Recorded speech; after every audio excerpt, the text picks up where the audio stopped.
What's going on, guys? My name is Alan, and welcome to another commentary. And today I have a special guest with me. Would you please introduce yourself? Hey guys, it's me, the real Josh Rowe, of course, or Joshua, whichever you prefer.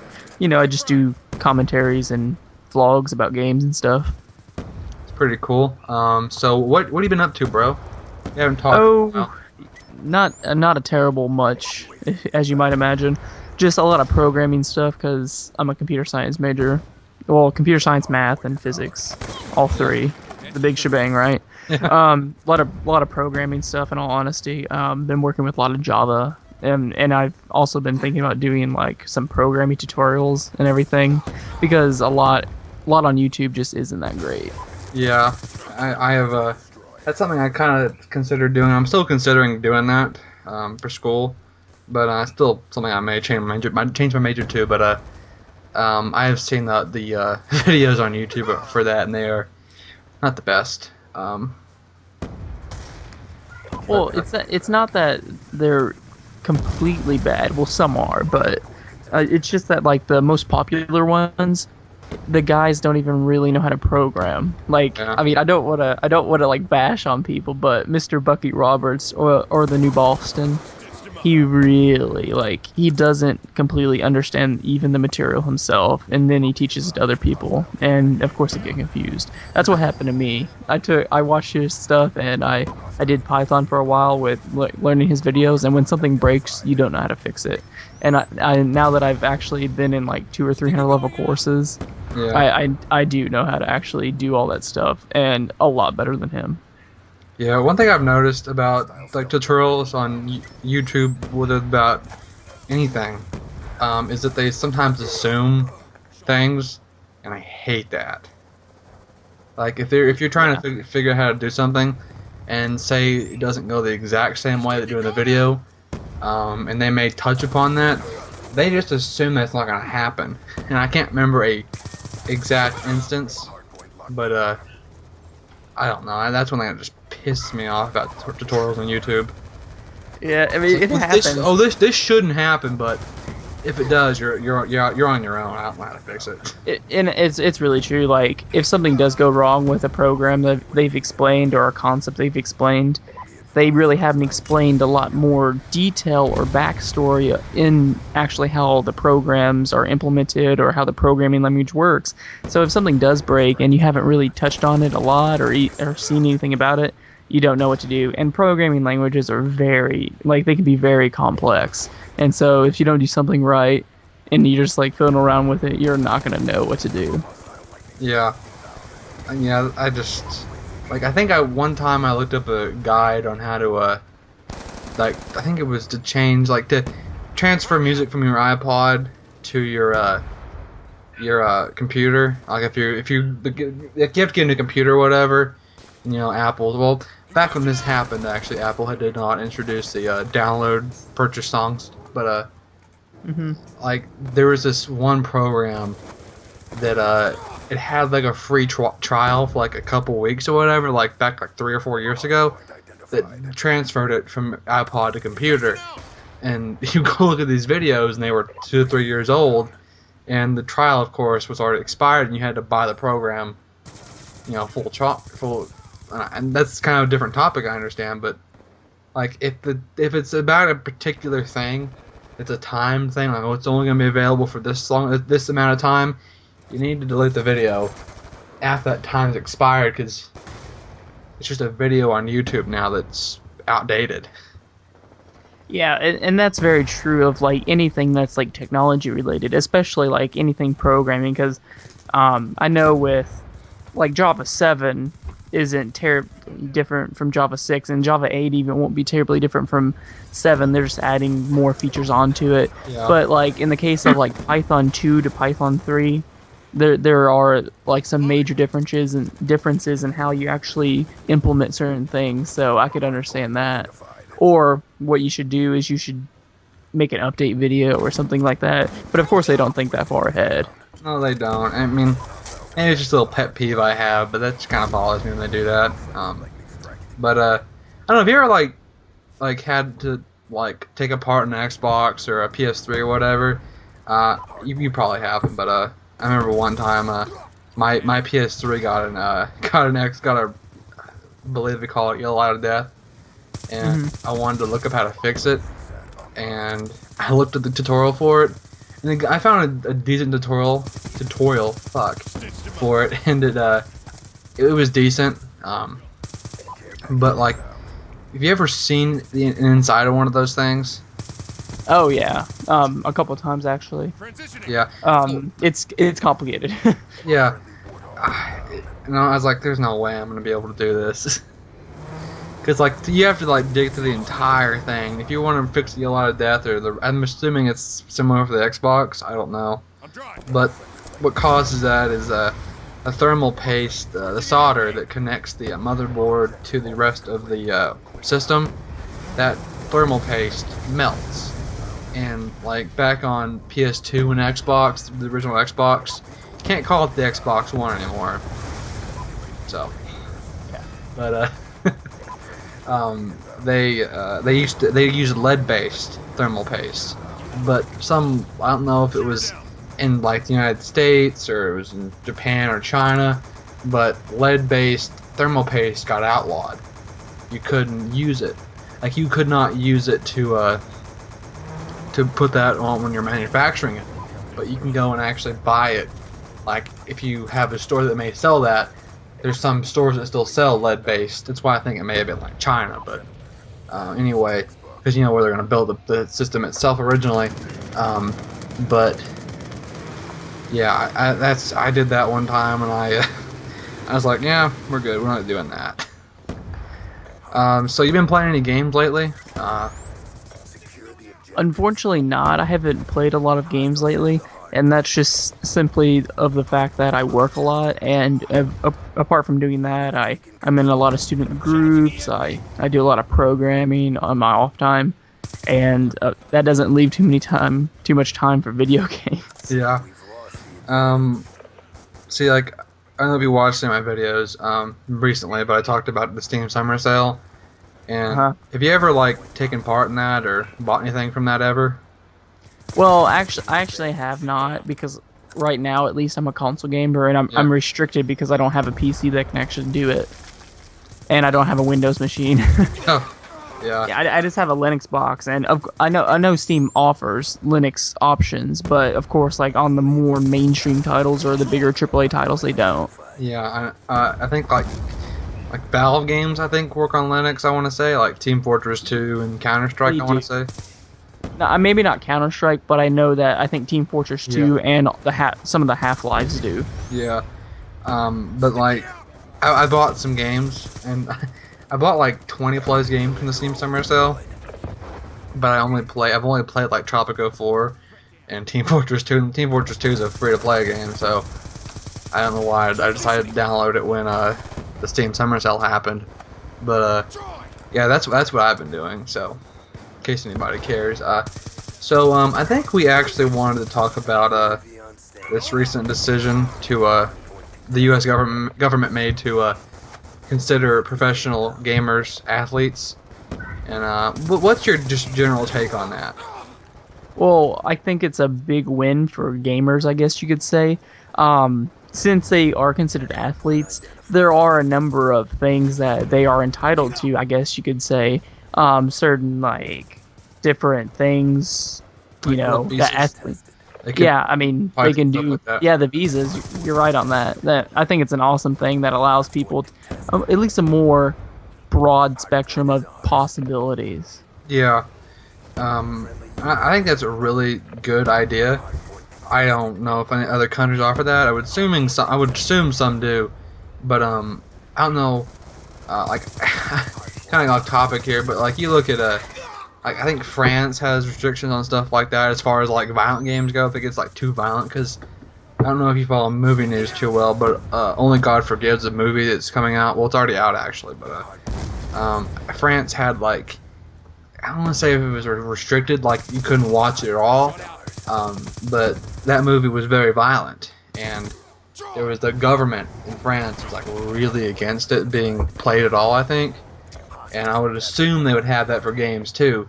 But like you look at like Australia, I'm assuming you've seen some of their like restrictions on M-rated titles here in the States and whatever their equivalent would be in Australia. Have you seen that kind of restriction? I do understand that other countries like impose certain restrictions on games. I don't know specifically that country.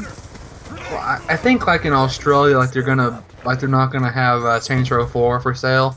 They're gonna be able to sell it, but not the American version or the Canadian or your other country version.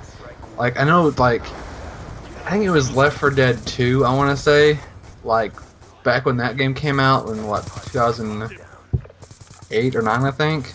I don't remember, but that game had some really bad restrictions on it in Australia, and I know when the GTA 4 trailer came out for the GTA 5 trailer, I mean the gameplay trailer, you can apparently buy marijuana in that game from a marijuana dispenser, and there's already talks that's going to be banned from Australia. So anyway, I just thought that was kind of interesting. Like you talk about how United States is one of them, like 87% of the population is religious or whatever, and Really? Is it? I mean, like, is it?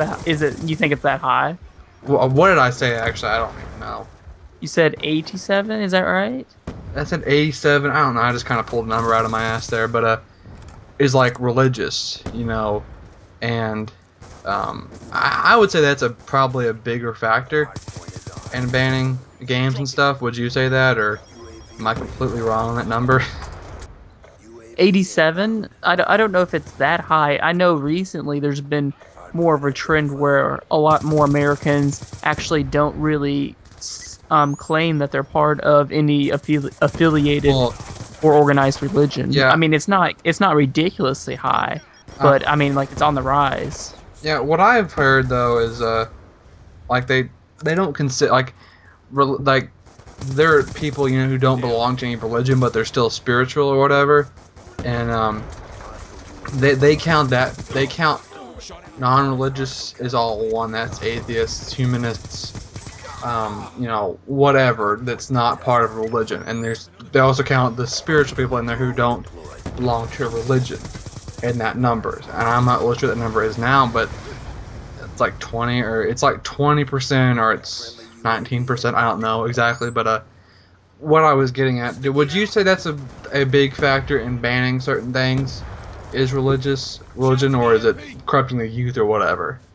I would say that it is probably a big factor, considering that, like, especially like if you imagine our, government and our constituents that are, kind of influencing the politicians and stuff, and even the politicians themselves, especially whenever they claim to be part of a religion, it does polarize them in a sense that they always blame violent games for certain instances of just terrible events. Yeah, but I think that's interesting because, like, you have, but then topic here again, like, you look at England. I'm sure you've heard that the United Kingdom is by the end of the year, I think all online pornography is going to be banned, or it's going to be like heavily restricted.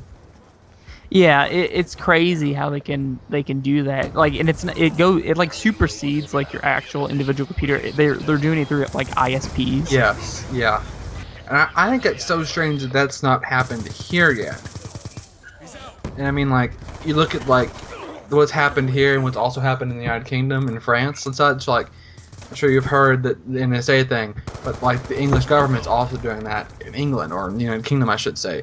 So is the French government. So, like, why? Like, it's so strange that like that has like they haven't banned pornography here, but they've done, like, there's so much similarities in the governments, of course. Well, that's true, and I think that a big factor in that potentially is the different government structures that they have versus us. Yeah. Like, maybe something permits them to have greater access to do something extreme like that very quickly and actually implement it, versus where it would have to go through a process here.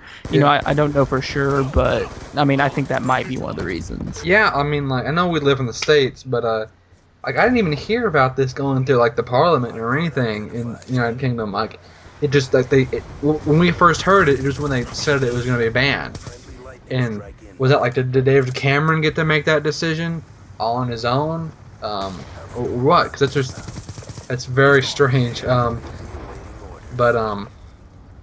Anyway, we're talking about this came out of like talking about athletes and stuff. One point I wanted to make about athletes is that I think this gives us a chance to redefine the term athlete. You know, not just the term like as in like, oh, they're physically able to play a sport.